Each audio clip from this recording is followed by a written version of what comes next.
பன்னீரில் அபிஷேகம் நீரில் அலங்காரம் அதிரூபம் கொண்ட முருகன் நீ புரியாமல் அடியேனும் பிழை 100 செய்தாலும் பொறுத்தருளும் செல்வக்குமரன் பொய்யான மயிலேறும் காட்சி எழியாவும் ஒளி வீசும் தெய்வாம்சமே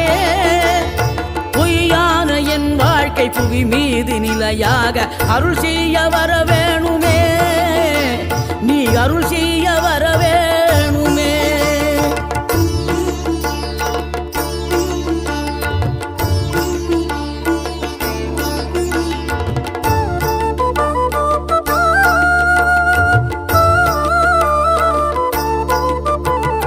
இகழ்தலையும் புகழ்தலையும் ஒரு முகமாய் கருதும்படி செவி உரைத்த முத்துக்குமரன்